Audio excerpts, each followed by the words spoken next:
What's up everyone and welcome back to the channel. We will have the information for Little Jack during this video, as well as 3 other heroes, as well as a couple of little patch note adjustments that we do need to clarify a few things on, because some people could get very confused by it. But before we do, please do, if you want to save yourself some money using Aptoide, watch this small clip. And after watching the small clip, if you want to know how to install Aptoide, then click on the link in the description below. There is a Aptoide link there for how to use it, made by a dummy, which is me, of course. It's always, yeah, I am a dummy.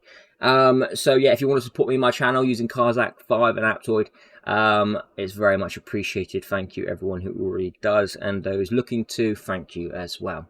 Okay, so the clip's coming up now. I'm back. So again, if you do need to know how to use it, link in the description below. Click that. It is an Aptoide guide for dummies, made by a dummy, which is me, and we're going to stop talking like a dummy, and we're going to get into the notes. Now, Little Jack is here at the moment, but firstly, May 19th to May 22nd is when you can summon on the new Burn Banner hero. It's Little Jack, Andraz, Bari, Eric, and Anna. All very, very, very good heroes. However, it is in excellent and supreme wishes, so don't go thinking you can choose who you want. It's just going to be RNG based. RNG based.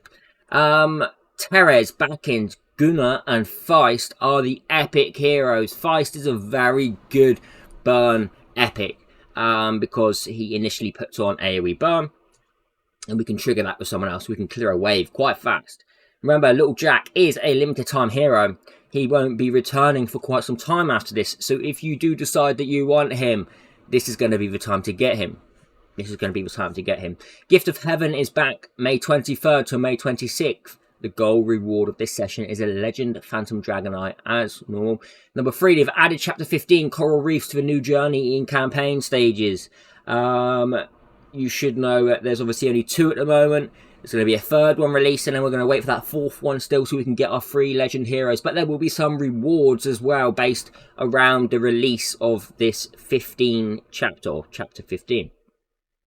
Feature adjustments. Now this is where I need you to just to pay attention a moment. There's going to be a change in health bonus to player versus player damage resistance bonus in Classic Arena. Okay, now what this means is in Classic Arena, health bonus won't be a thing. However, you're going to get damage reduction, okay, instead.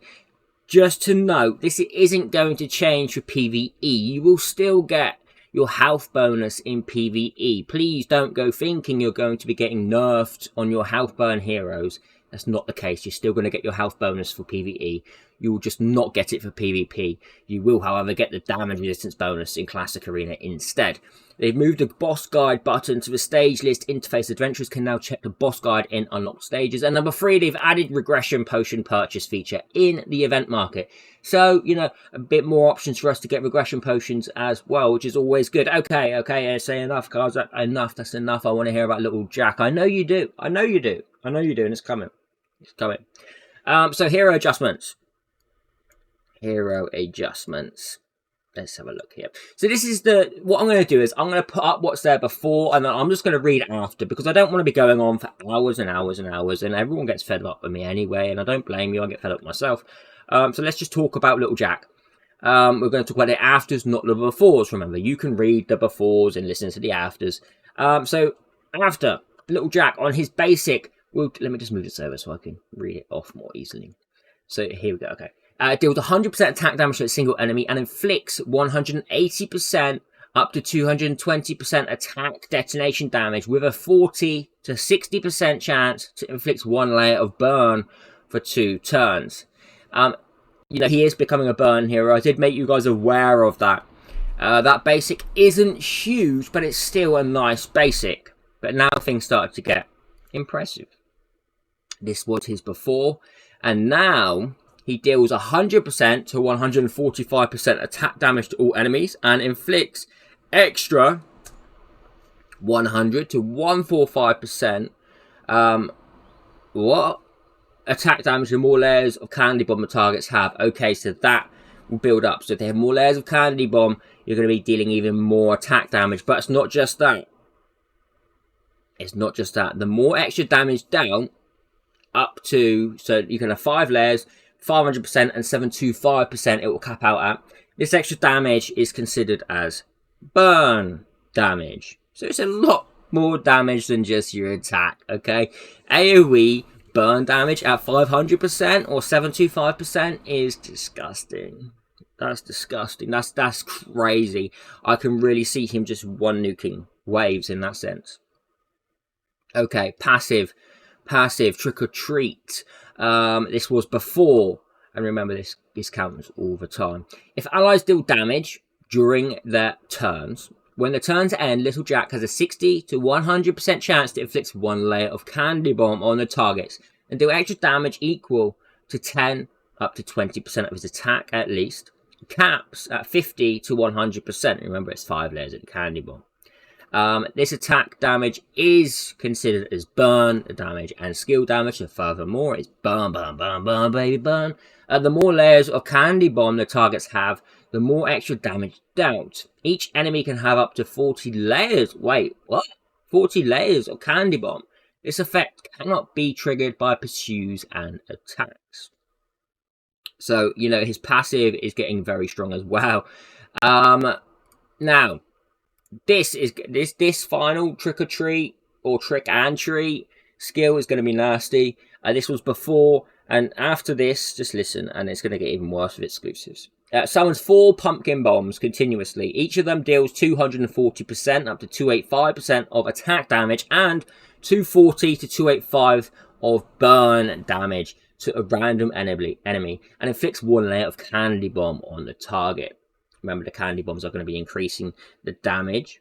E1 inflicts 1 layer of panic stricken on the target for 2 turns. Each time candy bomb is inflicted up to 8 layers, each layer of panic stricken reduces the owner's attack by 5%. Now, is this going to stack with attack down? Because I can see it. I can see it happening. That's going to be a 40% decrease. But if that was stacked with attack down 2 as well, I mean, yeah, we could probably get rid of supports in friggin' Guild Boss and just throw a recovery horn on someone. Imagine 80% attack down. So that E1 is going to be nutty. Again, inflicts 1 layer of panic stricken. Let me just put it up here as well, so you can see the befores and you can hear the afters. It inflicts 1 layer of panic stricken on the target for 2 turns each time candy bomb is inflicted. That will be refreshed as well when it is inflicted repeatedly. So you're not going to lose it. It's not going to drop off. It's going to keep increasing and refreshing. E2 is the big one, in my opinion. Wow. E2. E3 is even bigger, really. E2 increases all allies, excluding self, mastery by 40% of Little Jack's initial mastery. Each ally can gain at most 100% mastery in this way. It's a free mastery aura, isn't it? Really? That's crazy. It's just a, like, hey guys, here, have a ton of mastery. Boost all of your damage as well.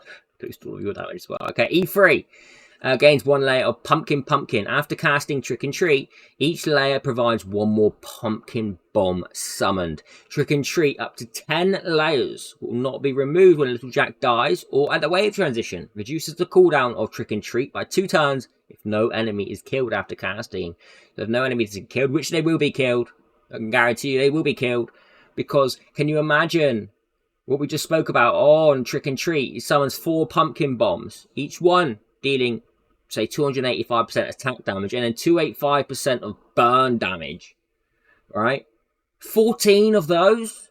14? That's like pretty much 5,000 attack damage, 5,000 burn damage, or 5,000% burn damage to a single target. To a single... And I don't think anyone's going to die. Wow. No, because the boss won't die, will it? And if he doesn't, it's going to refresh that by an extra 2 turns cooldown. What even is the cooldown rate on this? 5, 4, so... Oh my goodness. Can you imagine spamming this? Using Marvel? Oh, wow. Oh, little Jack got jacked. Jack got jacked. Big time. That is disgusting. I can't do it anymore. I can't do it anymore. Okay, Donald Rebelline.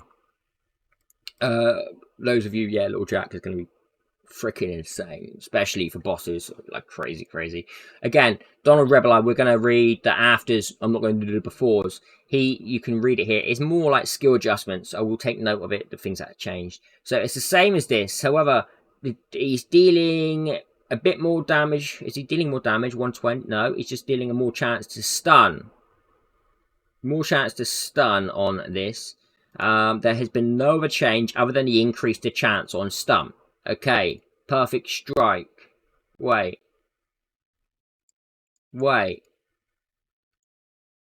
Change the names of things? They haven't changed that. I was right. Ignore me. That is just an increase to the stun, and it's like a 10% increase. 10% increase to his stun. That's all it's changing for that one. Okay. Next up, we have artistic duel. Aristocratic duel, sorry. This is his passive. So what it's going to be after is, at the beginning of each wave, inflicts duel on the enemy of the highest attack, under which effect the enemy can only target Donald Rebelline when attacking. Meanwhile, increases self-damage dealt to a target under duel status by 18 up to 30%, which is the same as before, and reduces their damage dealt to self by 50%. So rather than 18, it's going to be 50%. At the beginning of each turn, inflicts duel on a new target if no enemy is under duel status. So basically, he's becoming more survival based in that sense. Graceful multi-strike is getting a change. Or just a bit of a revamp. It's not a huge change at all. It's not huge. It's an extra 40% attack damage to a single enemy. The first stage is 30% crit damage. Yes, 20, exactly the same. It's just an increase to his attack damage. Okay, exclusive on Donald Rebelline. They are changing E2, E3, E4. Okay, so E2 was grant self-immunity to death. It's going to be Donald Rebelline restores to his max health cap immediately after taking fatal damage for the first time at each wave. That's quite nice. Afterward, Donald Rebelline acts for one turn immediately and enters combat with the target under duel status. Both sides under combat status are forced to attack each other with basic attacks during their turns. Only when one of them dies will combat end. If combat of them cannot enter combat, neither of them will enter combat. Instead, Donald Rebelline refreshes the cooldown of all his skills and acts for one turn immediately. Combat status is considered as control effects and provoked. That's actually quite nice. Okay, E3. What has changed here? It looks the same. It looks exactly the same, but they've increased the max health cap to 45% of Donald Rebelline's max health, and that is all that's changed. That is all that has changed. Okay, so it's just an increase to the max health cap on E3. E4, there is an increase to the piercing rate by 15%, and they've added 30% leech. So that's here, yeah. So it'll be 45% piercing rate and 30% leech. So Donald Rebelline, a mini workover. Eternal Sector, we're going to Agatha. Okay, this again is actually quite, in my opinion, this could be quite a bit of a buff, because we're going to do, I'll read the afters, you can read the befores. Deals 2 stages of attack to a single enemy. Now before it was 12% up to 15%. It's going to be 18% up to 24%. That's quite a bit. That's not a little increase. That's actually quite a bit of extra damage. That's all that's changing on that. On skill 2, Bloody Spiral. So it was deals damage equal to 50%. I know it did increase a little bit up to 62. That hasn't changed. That's going to stay. What have they changed here? If a target has Countess Kiss, this damage has an extra 75% piercing rate. That's new. And Agatha restores her health by 20% of the damage dealt this time. If the restoration amount exceeds that of a lost health, the exceeded amount will be transferred to Agatha's max health. Yeah. Okay. Each transfer caps at 25% of the initial max health, and the total amount caps at 75% of Agatha's initial max health. This max health cap bonus will not be removed when Agatha dies or at the wave transition. Alright, people want to know about the Scarlet Tornado, because this is what people were using in PvP mainly. And they pretty much nearly doubled the damage. It was 10% up to 11.5%. It's now going to be still 3 stages, and it's going to be 15% at base, 19.5% of Agatha's max health. That's quite an increase to the damage there. That's going to be an interesting one to see how she's nuking. E2, Bloody Spiral. We're here. So the healing effect increases the healing effect to 40% of the damage dealt. The cap of each transfer to 50% of Agatha's initial max health, and the total transfer amount to 150%. So a bit of a revamp there again. And an E4. E4 increases the max health reduction effect granted by Countess Kiss to 30%. When an ally attacks, this is new, the enemy with Countess Kiss, they also gain 20% leech. So that's the changes to Agatha. She is getting more damage, which is nice. Okay, enough messing about. Let's get to HAL 9000. Robocop, who's been a big meme in this game from the very beginning. A huge revamp to him. I'll read the afters. Decoding attack. 280 to 360% defense damage to a single enemy. Deals extra 35% to 45%, up to 1700. I'm just reading fucking numbers. 175% to 225% defense damage, and restores self health by the same amount for every one debuff the target has. The extra damage ignores defense, so he's restoring health on that as well. Okay. Genetic Shock deals 400% defense damage to a single enemy with a 70 to 100% chance to reduce the target's attack by 40% for 2 turns. That's massive for PvE. Self-maintenance. When taking fatal damage, HAL 9000 is immune to death and removes allies' ally protection granted by him immediately. At the end of the turn, during which this effect is triggered, restores self-health by 20 to 30% of his max health and enters repair status for 4 turns. When HAL 9000 is under repair status, reduces his direct damage and dot taken by up to 40%, but the death immunity of self-maintenance cannot be triggered and protection system cannot be cast. Let's have a look at protection system. It's here. Grants all allies excluding self ally protection for 4 of HAL 9000's turns. This is big. HAL 9000 takes 50% of the damage dealt to allies with an ally protection granted by protection system. Meanwhile, during the validity period of ally protection granted by HAL 9000, increases his max health cap by 25% for every 1 ally protected by him. So he is increasing his own health as well. Yeah, I mean, he's going to be soaking up so much damage, isn't he? He's going to be soaking up so much damage. Let me have a look at the exclusives. Again, you can see what they were before, and I'll read them. Exclusive 1, Genetic Shock increases duration of a target's attack reduction to 3 turns, with the same chance to reduce the target's crit rate by 50% for 3 turns as well. That's a nice exclusive. Exclusive 2, while HAL 9000 is under repair status, restores self-health by 4% of his max health at the end of allies, excluding self-term. HAL 9000 gains 1 layer of fix at the end of all allies and enemies' turns, consumes all layers of fix immediately to reduce the duration of repair by 1 turn when he has 6 layers of fix. Wait, what did repair do again?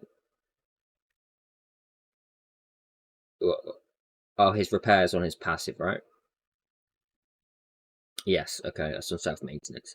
E3 reduces 15% damage taken by allies with ally protection granted by protection system. Increases HAL 9000's max health cap to 40% of every 1 ally protected by him. So that's going to be a 160% increase to his health as well. So, alright, the verdict. Little Jack looking busted. He's looking jacked. Agatha, I like the rework. Donald Rebelli, not too sure because it wasn't a huge amount of changes, but it may be just enough to make him very valid. And HAL 9000 is going to be very, very good for a PvE team now. It's solid for a PvE team.